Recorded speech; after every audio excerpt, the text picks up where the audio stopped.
ఏ అనున్నది plus అను, B అనున్నది minus, C అనున్నది divided బైను మరియు D అనున్నది into అని సూచిస్తున్నట్టయితే 9D. Okay, దీన్ని సింప్లిఫై చేయాలి. 9D 48C 6B 16A 3 యొక్క విలువ ఎంత అన్నాడు. ఓకే, చూద్దాం. ఇక్కడ 9 48 ఓకే 6 16 3.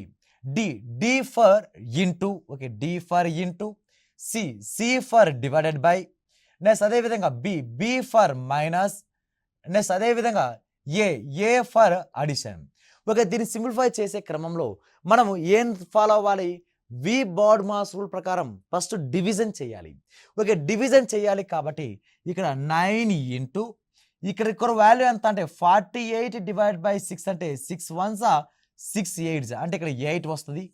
ఓకే, ఇక్కడ -16 నుంచి 3 తీసేస్తే -6 నుంచి 3 తీసేస్తే -13.